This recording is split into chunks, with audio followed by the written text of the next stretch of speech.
The first hands-on previews of Warner Bros. And Rocksteady's upcoming Suicide Squad Kill Justice League are now available across several platforms.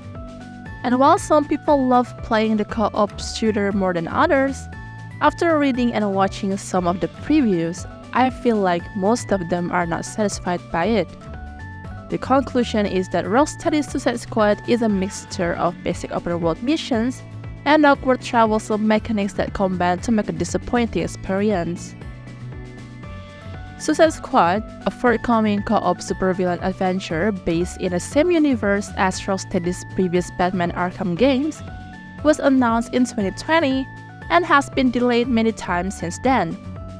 Fans haven't been enthusiastic about the game since its announcement, and mostly because it isn't a new Batman game, and partly because every time they see more of it, it looks more and more like a live service game with an array of optional purchases, even if Rocksteady seems unwilling to admit it.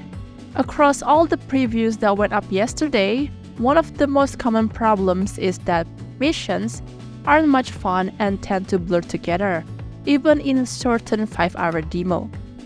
GameSpot wrote in their website, though each mission had different objectives, they all had the same basic gist of battling waves of enemies while swinging back and forth between rooftops. But open-world missions where characters bark at you over the radio about how enemies are attacking point A or point B over and over don't seem to be breaking the mold, especially when plenty of live open-world games now exist with a lot of the same kinds of content. Game Informer also wrote in the website, I started to feel a sense of sameness from many of the missions. Sure, each of them has a distinct dressing, and the narrative reasons are varied, but many of the ones I played in Chapter 1 and Chapter 3 boiled down to going to an area and defeating all the enemies or defending a location against hordes of aliens. I really hope that as the campaign goes on, there are more of these kinds of fights and less of the defeat all enemies from point A or defend point B variety of missions. IGN also stated in their website, missions tend to favor many of the tried and true types, which makes them feel a bit like uninspired filler. Like, stop me if you've heard this one before.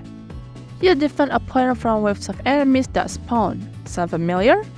Now imagine that every time you defeat a handful of these enemies, you just stand around waiting with nothing to do.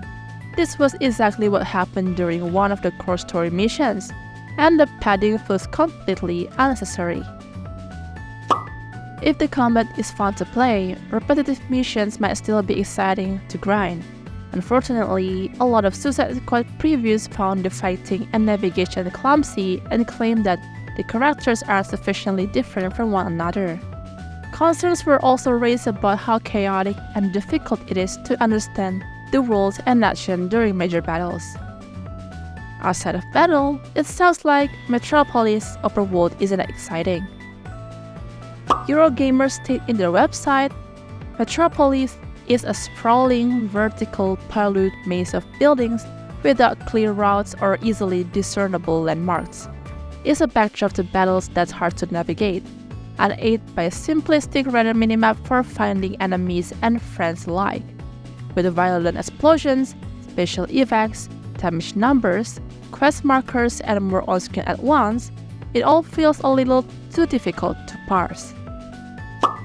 Interestingly, Riddler trophies are reportedly coming back and scattered around the open world. Although bringing back those legendary treasures appeared to be Rocksteady's attempt to capitalize on nostalgia for the Arkham games. But of course, it's not all horrible. Almost every preview note how great the cutscenes are, with strong writing and even some hilarious jokes. And the story appears to be a strong feature, with excellent characterization and humor between and during battles. Another common compliment was on the game's blend of cooperative and competitive elements. In general, you work as a team, whether you play alone with bots or with pals. However, during missions and other activities, the game compares your score to your teammates and allows the winner to celebrate a little. Losers can also taunt the winning player, and it's a cool concept, but after repeating the same open world quest for the 100th time, it may become boring. So what do you think about this preview? Do you like it? Or just like, eh? Comment down below. So that's all for today's video. Thank you so much for watching. Please press like and subscribe to our channel for more gaming news. See you in the next video. Bye!